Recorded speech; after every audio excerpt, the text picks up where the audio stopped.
미생물이 아예 없는지, 그다음에 균이 있는지가 있잖아요. 걔네들한테 살이 찌는 먹이를 다 준 거예요. 무균지가 더 많이 먹었어요. 근데 얘는 살이 안 찐 거예요. 그러면은 장내 세균이 살을 찌는데 기여하겠다라는 걸 생각할 수 있잖아요. 이제 사람 똥을 이용한 거예요. 마른 사람 똥과 뚱뚱한 사람 똥을 무균쥐한테 준 거예요. 뚱뚱한 사람 똥을 받은 쥐는 뚱뚱해졌고 마른 똥을 받은 쥐는 안 뚱뚱해진 거죠. 네. 그러면은 비만인 사람 똥 내에 미생물 유래 어떤 물질, 미생물이 살을 찌게 할 수 있겠구나라고 된 거죠. 저 여기서 근원적인 질문이 있습니다. 네. 대변을 이식한다는 건 뭘 어떻게 한다는 거예요? 똥을 먹일까 봐. 그러니까 먹이는 건지 아니지. 어디다 꽂는 건지 먹겠지. 이게 어떤 과정으로 이루어지는 거예요? 쥐한테 물어보시는 거예요. 사람 일단 쥐한테. 쥐부터 일단 쥐부터. 사람 상상하지 말고 일단 네. 쥐만 해. 쥐한테 어떻게 이식해요? 쥐는 이제 만약 사람 똥을 얻었다. 그러면 일단 똥을 잘라야 돼요. 저희가 혐기 환경에서 똥을 자르고 똥을 어떤 이제 액체에 넣어서 섞은 다음에 쥐의 위에다가 넣어줘요.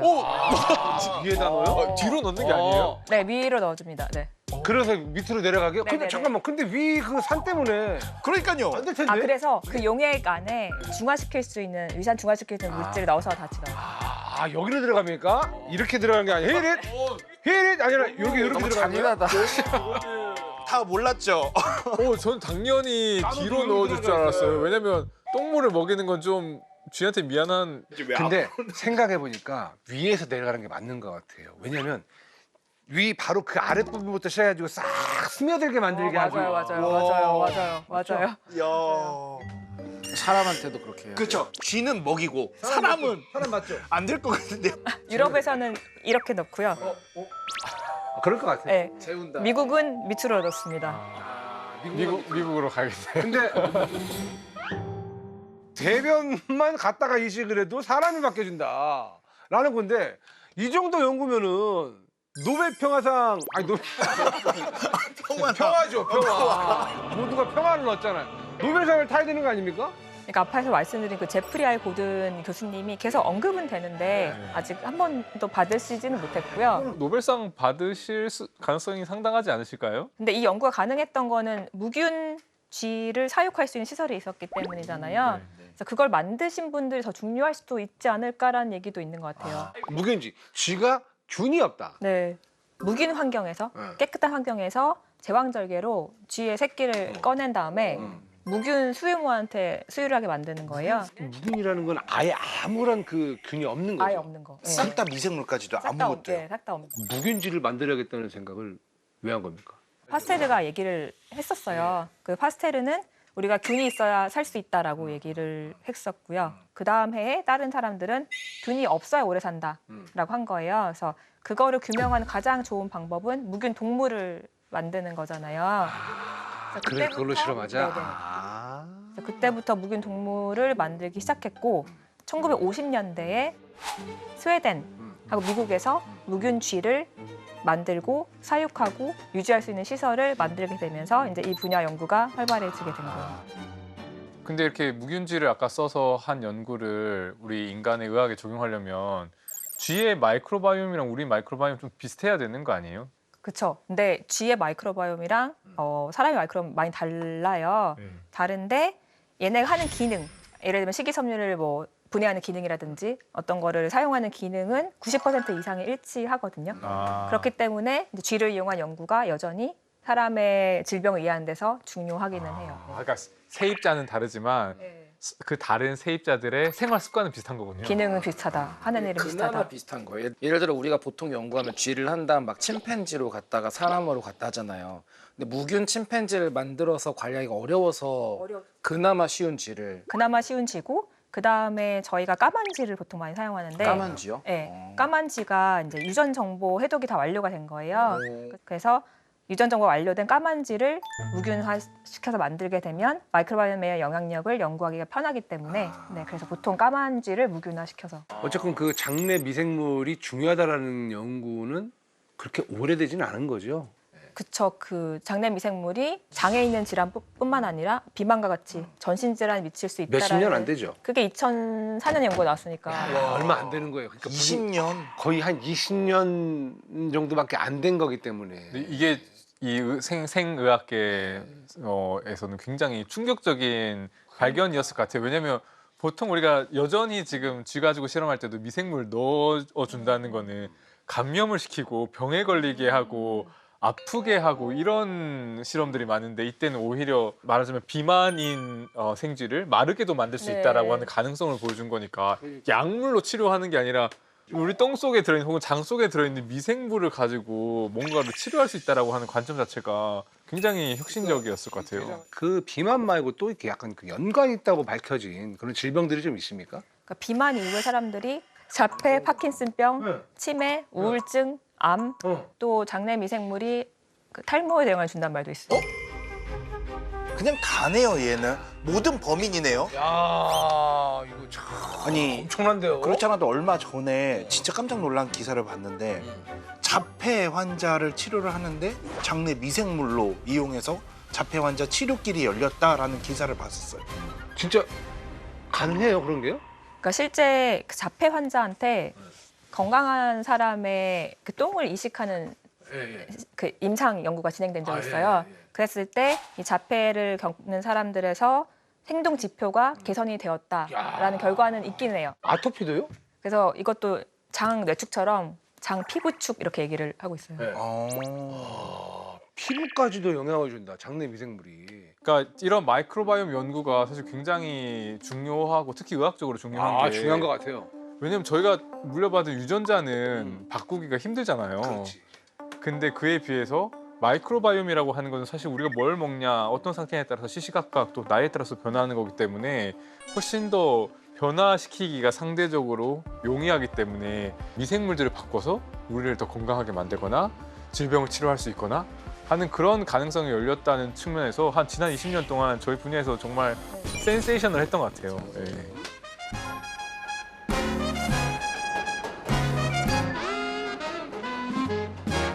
그러니까 옛말에는 이제 장이 튼튼해야 건강하다. 뭐 이제 모든 병은 장에서 시작된다. 이런 말씀들을 이제 많이 하셨거든요. 그러니까 미생물이 뇌에도 약간 영향을 끼친다고 했는데 뇌에서 장이 아니라 장에서 뇌라는 거. 예, 이게 맞는 말입니까? 뇌장도 맞고, 근데 마이크로바이옴 측면에서는 장뇌축이라고 얘기를 하고. 장내축? 뇌에서 장으로 가는 건 어떻게 보면 당연할 것 같은데 당연하니까. 우리가 막 시험 쳐서 긴장될 때 막 갑자기 네, 소화 안 그쵸, 되고 막 그쵸, 이런 거 그쵸. 보면 뇌에서 뇌의 가는 거. 상태가 뭐다 이 움직이는 것도 다 네. 뇌에서 가는 건데. 네, 네. 일반적으로 그렇게 생각하는데. 근데 거꾸로 장에서 뇌로 뭔가를 보낸다라고 하는 것은 사실 약간 권력 관계가 뒤집힌 것 같은 되게 거의 연어인 거지, 연어. 미생물이 거의 연어인 거예요. 거꾸로 가는 애들 없어요. 근데 구체적으로 잘 이해가 안 가는 게 거리가 멀잖아요, 사실은. 그렇지. 그리고 다 차단이 돼 있고. 근데 어떻게 미생물이 뇌를 뭐 소통을 하고 제어하고 이게 가능한 원리가 뭔가요? 그러니까 가장 많이 제시가 되고 있는 게 장하고 뇌를 연결하는 신경이 있어요. 고속도로 같은 신경망이 있는데 그거를 미주신경이라고 하거든요. 일단 또 다른 거는 장에서 물질이 많이 만들어져요, 미생물들이. 그 물질이 혈류를 타고 뇌에 직접적으로 가서 뇌에 있는 신경세포를 죽인다든지 아니면 면역세포에 영향을 준다든지 해서 뇌를 조절할 수 있다라는 것도 있어요. 물질이 혈액을 타고 가서 네, 직접적으로 영향을 줄 수도 있다. 네, 네. 장과 뇌를 연결하는 축이 있는데 이 축을 통해서 장에서 뇌로 어떤 입력을 해줄 수 있는 거잖아요. 네, 네. 그게 입력이 신경이라고 하는 고속철도를 타고 갈 수도 있는 네, 거고 맞아요. 아니면 혈액을 타고. 혈액이라고 하는 뭐 터널. 고속도로를 타고 갈 수도 있는 근데 물질이 그러면은 예를 들어서 흡착이 아니라 벽에 붙는 게 아니라 흡수물 개념은 아닌 거잖아요. 왜냐면 우리 음식을 먹으면 음식에 있는 영양소가 장에 있는 세포로 흡수돼서 혈액으로 가는 건데 그때 장에 같이 들어있는 미생물이 만들어내는 물질도 같이 흡수가 영양소들이랑 같이 똑같은 경로를 통해서 흡수돼서 혈액을 통해서 온몸으로 퍼질. 그러니까 약간 수도관으로 해가지고 이렇게 막 그렇죠. 돌아다닌다는 그런 얘기죠. 신경에 대한 얘기는 좀 많이 해봤잖아요. 결국에는 얘네들이 뭐 보통은 수용체나 이런 걸 자극을 하면 그거에 맞는 신호가 가는데 네, 맞아요. 그럼 얘네들이 만드는 것에 특화되어 있는 수용체가 미주신경에는 있는 거예요? 미주신경 말단에 있어요. 말단에 있어서 걔네들이 감지가 돼서 뇌로 전달이 돼요. 저는 이제 조금 헷갈릴 수도 있는 게 어떤 상태가 건강한 건지 나는 그러면 내 장을 걱정해야 되는 건지 아니면 내 장에 들어가 있는 미생물을 걱정해야 되는 건지 장내 미생물 측면에서는 얘네는 다양할수록 우리가 건강하다고 얘기를 하고 있어요. 그래서 다양하게 만드는 음식이 식이섬유가 있었고 그다음 발효식품 같은 게 있었고 그런 것들 먹으면 유익균들이 계속 살아남을 수가 있고 얘들 식이섬유가 없어지면 얘네가 죽고 나쁜 애들이 증식하는 그 다양성이 사라지는 이러한 일이 발생을 해서 건강에도 안 좋은 영향을 줄 거다. 왜 이렇게 많이 다양해야 돼요? 그러니까 그 다양해야 되는 이유는 예를 들면은 뭐 A, B, C, D이라는 미생물이 있어요. 다 다른 미생물인데 얘네가 기능을 똑같이 할 수가 있거든요. 이거를 기능의 중복이라고 하는데 기능의 중복. 그러면 예를 들면 어떤 외부에서 어떤 게 안 좋은 게 와서 A가 죽었어요.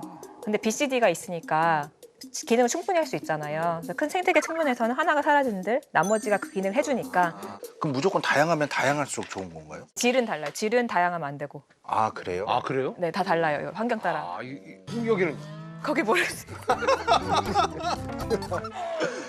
그러면은 뭐 미생물 같은 경우에 어떤 한 군데에서 존재하고 있는 미생물들이 다른 데로 이동하는 경우들도 있어요? 최근에 여러 질환들 보면은 파킨슨병, 암, 그다음에 당뇨 환자에서 흥미로운 게 구강 미생물 있잖아요. 건강한 사람은 구강 미생물은 구강에만 갇혀 있는데 이런 환자들의 장에서 구강균들이 많이 발견이 되고 있어요. 장에서 왜 구강균이 왜 구강균이 어떻게 장까지 가요? 그러면 침을 삼키면 그 균도 같이 내려가는 거예요? 그렇죠. 근데 보통은 이제 위산 때문에 네. 발견이 잘 안 될 수 있는데 네. 다양성이 사라지는 상황에서는 얘네가 거기서 증식할 수도 있고 네. 아니면은 딴 애가 줄었으니까 상대적으로 늘어날 수도 네. 있고. 그러니까 원래는 이제 뭐 위에서 시달리고 밑으로 내려가면 비실비실해서 도착하면 있든지 뭐. 거기 다른 애들이 워낙 쌩쌩하게 살아 있으니까 길을 못 펼 텐데 장내 미생물들이 건강하지 않으면 걔들이 뭐 겨우 도착하고 났을 때 거기서 활개를 칠 수 있고 뭐 이런 상황으로 이해할 수 있지 않나요? 네, 그래서 요새는 또 구강, 장내축 이런 말도 나오고 있는 거예요. 구강 장내. 그러면 구강에 있어야 될 균들은 구강에만 있는 게 가장 베스트인 거네요. 베스트죠. 네. 아예 모든 균을 없애면 더 오래 살 수 있는 거 아니에요? 저도 이게 궁금했어요. 근데 이제 결국은 저희가 균에 노출되면은 그 무균들은 걔네들 견딜 수 있는 능력이 많이 떨어지잖아요. 그래서 실제 사람이 무균 환경에 살기는 어려우니까 어느 정도 균에 대한 적응이 필요하다라는 거지. 그러면 그럴수록 내 몸 안의 미생물이 정말 중요하다라는 생각이 좀 들긴 듭니다. 근데 저는 이 그 마이크로바이옴 이런 연구들을 보면 또 되게 궁금한 주제 중 하나가 이 미생물이라고 하는 것은 좋은 애도 있지만 나쁜 애도 많고 나쁜 애가 우리 몸에 잘못 들어오면 감염이 되고 뭐 진짜 문제가 되면 폐혈증 돼서 사망에까지 이르게 되잖아요. 그래서 우리 몸에 있는 면역계가 그런 최악의 상황에 가지 않도록 계속 관리해 주는데 면역계 입장에서 보면 뱃속에 혹은 우리 몸속에 39조의 미생물이 있다는 거 약간 폭탄을 떠안고 있는 느낌을 갖거든요. 네네. 우선은 동존하려면 면역 시스템은 억제되어 있어야 되잖아요. 그 방법 중에 하나가 아까 식이섬유 유래 물질들 있잖아요. 그 물질들이 우리 면역 시스템을 억제를 시킬 수가 있어요. 그래서 면역 억제를 통해서 공존을 할 수가 있는 관계가 형성이 되고 무균지에다 마이크로바이옴 이식을 하면 초기 일주일 면역 반응만 활발하게 일어나요. 그 다음에 일주일이 지나면 얘네들이 좀 정착하고 살아남고 그럼 얘네들이 식이섬유 사용해서 물질 만들 거잖아요. 그렇게 되면 면역 반응이 사라지기는 해요. 네.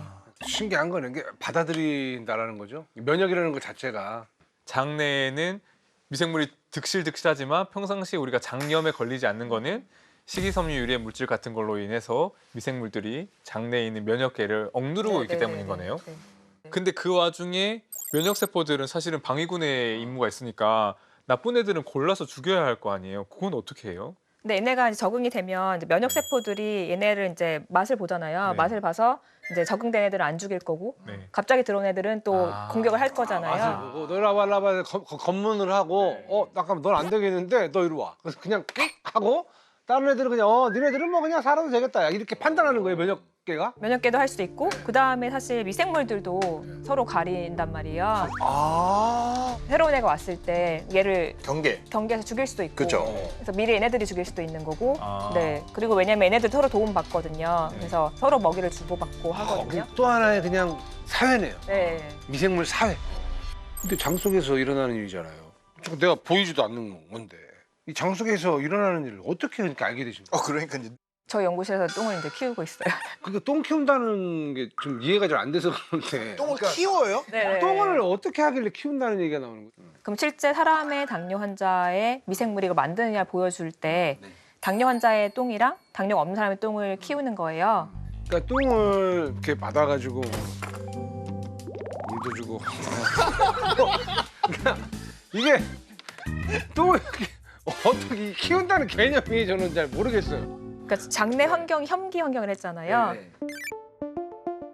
질소를 막 넣어줘요. 그 산소를 빼는 거죠. 네. 그런 식으로 해서 산소 농도를 떨어뜨리고 그 다음에 얘네가 먹는 복잡한 식이섬유 등등등 먹이를 제공해 주는 거예요. 한쪽은 얘네 대사를 할 거잖아요. 나오는 얘네 대사 물질을 받는 통이 따로 있고 이런 식으로 얘네 계속 키우는 거예요. 그래서 똥을 이만큼 받아도 몇 개월 계속 키울 수 있는 거죠. 와, 커져요 그러면 양이? 계속 얘가 증식하니까 나가고 또 먹이면 또 나가고. 아 그렇게 키우는구나. 그러니까 똥을 키운다는 말이 그 똥에 있는 마이크로 바이옴을 증식시킨다는 거지 똥의 양을 불린다는 게 그런 건 아니죠.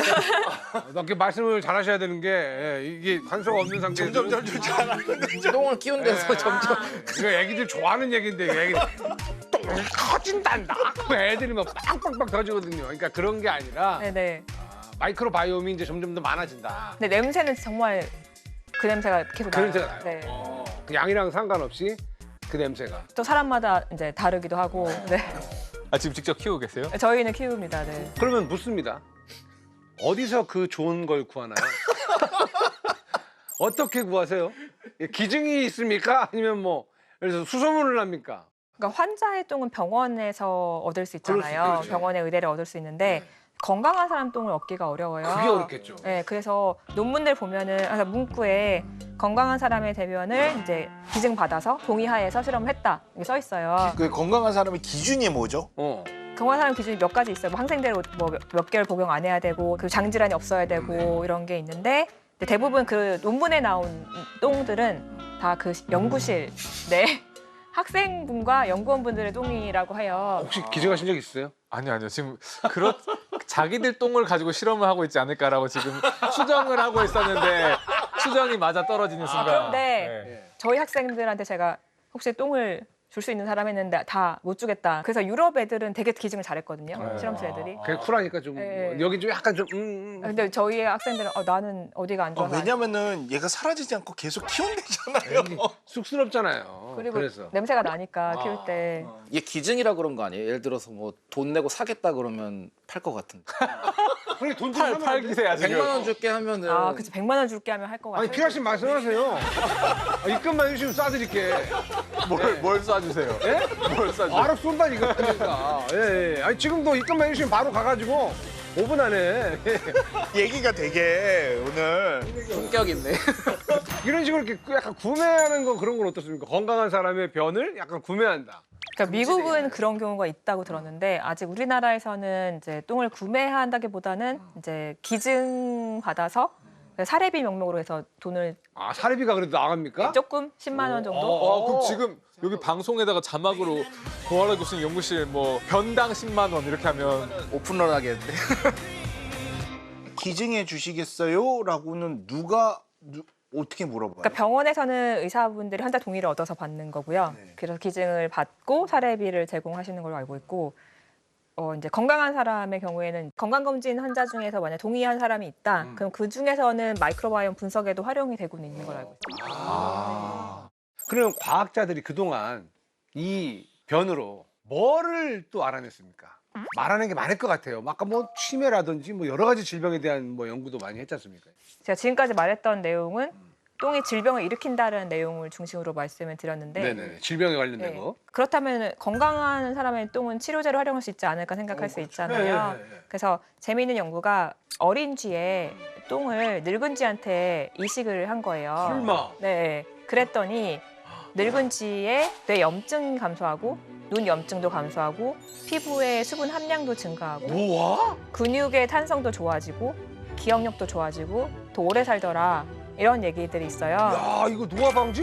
네, 그렇단 말은 예? 어린 쥐의 똥에 있는 미생물 유래 물질이 어떠한 노화 방지에 사용될 수 있다라는 거잖아요. 네, 그런 식으로 요새는 이제 똥 자체를 어떻게 치료제로 활용할까라는 고민도 많이 하는 것 같아요. 네. 장내 미생물하고만 잘 지내면 그냥 오래오래 안 아프고 행복하게 살 수도 있다라는 거 아닙니까? 뭐 일부는 일부는. 예, 그리고 또요. 그리고 사실은 좀 많이 이렇게 연구가 된 게 우리가 약을 먹었을 때 장에 어떤 미생물도 있는지에 따라서 약효가 엄청 달라지지 않나요? 맞아요. 우리가 복용한 약물 이렇게 먹는 약은 다 장으로 갈 거잖아요. 그럼 장에 있는 미생물이 얘를 대사시켜서 분해해서 효과를 없애기도 하고 아니면 변형시켜서 독성 있는 걸 만들기도 하고 혹은 미생물 자체가 약에서 변해서 약물 효과를 매개하기도 하고 이런 다양한 역할을 하고 있어요. 뭐 파킨슨병 치료제도 마찬가지고 그다음 심혈관계 치료제도 마찬가지고 또 항암제도 마찬가지로 마이크로바이옴이 어떠냐, 무슨 역할을 하냐에 따라서 효과가 달라지긴 해요. 지금 연구에서 연결되는 게 올해 이제 화학 물질에 대한 마이크로바이옴의 효과에 대한 논문이 하나가 나왔어요. 뭐래요? 이게 지금 최근에 사람들이 특히 우리가 생각 걱정하는 거 그 과부라 화합물이라는 게 지금 제일 큰 문제로. 과불화화물. 얘네들이 별명이 포에버 케미컬이에요. 절대로 영원히 사라지지 않아요, 환경에서. 얘네들이 돌아다니다 우리 몸에 쌓이고 그러면 이게 암이랑 비만이랑 치매 일으킨다까지 입증이 되는데 문제는 얘가 안 빠져나가 절대로. 안 빠져나 소멸되는 게 아니에요? 네. 근데 이 과부라 화합물을 몸에서 배출시키는 종류의 마이크로바이옴이 있다라는 게 최근에 나와서 이게 새로운 거의 희망이 되고 있어요. 아니 그러면 이렇게 지금 활발하게 연구가 되고 있지 않습니까? 불과 20년 만에 이제 막 여러 가지 연구 결과들이 나오는데 마이크로바이옴을 이용해 가지고 그러면 만든 치료제가 상용화된 게 있습니까?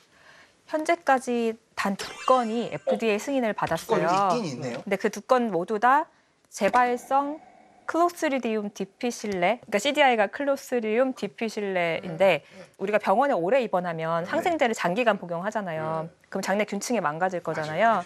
그때 병원 내 감염으로써 CDI 감염이 일어나요. 그럼 그게 장염 같은 걸 막 일으키는데 그럼 그때 초반 치료는 항생제 복용을 해서 치료를 해요. 근데 거의 재발을 많이 하거든요. 재발하면은 항생제가 더 이상 안 먹혀요. 그때 사람들이 건강한 사람 분변 이식을 해본 거예요. 그랬더니 치료 효율이 90% 이상이다. 그래서 그것 때문에 사람들이 그걸 기반으로 분변을 기반으로 해서 치료제를 만든 게 2건이 있고 그럼 그거는 좌약이에요? 아니면 뭐 어떻게? 하나는 이제 정부용? 먹는 거고 하나는 이제 좌약이고. 작년이었나? 녹화하다가 열이 한 40도까지 간 거예요. 어떻게 녹화를 끝낸지도 모르겠어요. 그때 나 좀 약간 되게 내가 스스로가 되돌아보니 섹시했던 것 같아. 아 일할 때 티 안 내고 그냥 최선을 다해서 그 다음에 바로 응급실로 쓰러져서 갔잖아요. 근데 이게 링겔을 놔주고 막 항생제를 먹으라고 하더라고요. 그럼 그때 이미 내 몸 안에 있는 그 미생물들이 그 약으로 인해 가지고 다 레스트 인 피스 된 거예요? 다 죽지는 않고요. 네. 사람한테 줄어든 건가요? 네, 줄어들고 일부가 죽는 거죠. 네. 그 다음에 이제 제가 또 다시 식이섬유를 보면 얘네들 증식을 하고 그쵸. 그런 개념이라고 보면 되는 거죠. 맞아요. 그래서 사실 뭐 항생제 관련해서 이스라엘에서 재밌는 연구가 진행됐는데 항생제 복용하면은 유산균을 먹어라 하는 사람도 있잖아요. 그래서 유산균을 먹은 사람이 있고 자기 똥을 이식받은 사람이 있고 가만히 냅두는 경우가 있어요. 그랬을 때 원래 자기 장내 마이크로바이옴 누가 빨리 가느냐를 본 거죠. 어떤 게? 누가 제일 빨리 갈까? 자기 똥. 자기 똥, 그렇죠. 그 다음은 그다음 여기 유산균. 안 먹은 안 먹은 거. 안 먹은 거? 네, 유산균이 제일 늦게 가. 진짜요? 왜 그래요 그거는? 유산균은 다른 균이잖아요. 그리고 이게 낮아진 상태니까 걔네가 정착을 먼저 할 거니까 원래 내 균 상태로 돌아가는 시간이 걸리는 거예요. 만약에 제가 비만이면 날씬한 사람 똥을 이식받으면 되는 거 아니냐 이렇게 보시는 분도 계실 거예요. 그러니까 우리 항성 씨 다이어트 하고 싶다고 하는데 여기 살을 더 빼고 싶다면 아예 날씬한 다른 사람 거를 구해가지고 이식하면 되는 거 아닌가? 의지 있습니다. 네. 어떻게 생각하세요? 이식할 수 있어요. 당뇨인 사람한테 시도가 된 적이 있어요.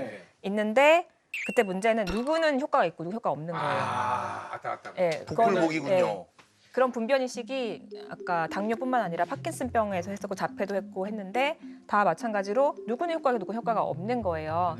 근데 그렇게 보면 어떻게 보면 다양한 사람은 무균 환경이 아니니까 얘네가 들어왔을 때 어떻게 작용할지 우리가 예측 불가능하잖아요. 네, 그래서 사람마다 반응이 다르다는 게 이제 약점인 거고 따라서 얘네가 어떤 환경에서 우리가 원하는 효과를 보일까를 연구하는 게 되게 중요해요.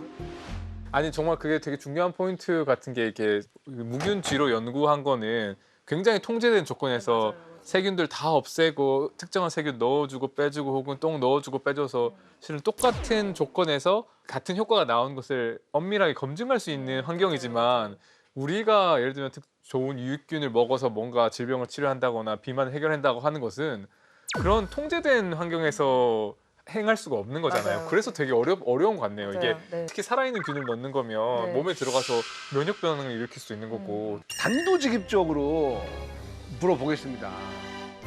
이 덩이 약이 되는 시대 언제쯤 올 거라고 생각하세요? 그러니까 똥 자체가 만병통치약이 될 수 있느냐? 이거는 좀 먼 미래인 것 같고요. 아직 먼 미래다. 근데 맞춤형 치료제로 가능성은 좀 더 있는 것 같아요. 맞추면 괜찮다.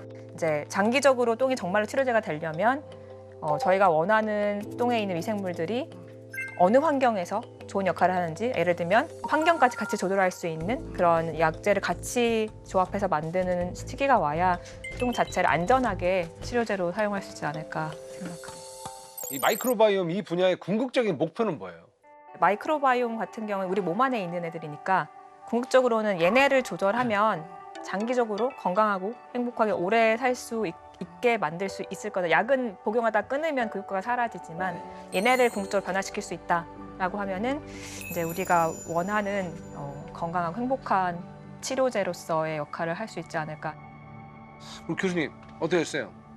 좀 기대가 많이 됩니까? 제가 오늘 여러 가지를 배우면서 생각을 해봤는데 그러면 결국에 우리 몸속을 약간 관장하듯이 항생제로 세척을 하고 식이섬유로 코팅을 한 다음에 건강한 그 마이크로바이옴을 넣으면 모든 인간이 표준화된 건강을 가질 수 있지 않을까 그런 기대. 그렇게만 돼도 얼마나 좋겠어요 사람들. 아, 이제는 변도 나에게 훌륭한 자산이 될 수 있는 그런 시대가 올 수 있겠구나라는 생각이 들었습니다. 미래는 진짜 변이 약이 되는 시대가 온다. 변뱅크. 그러니까 날씬해지고 싶으십니까? 여기 김종국 마이크로바이옴이 있습니다. 네. 말을 잘하고 싶나요? 여기 뎁콘 마이크로바이옴이 있습니다. 꼭 먹어야겠네. 네. 재밌는 뭐 그런 상상도 좀 할 수 있을 것 같습니다.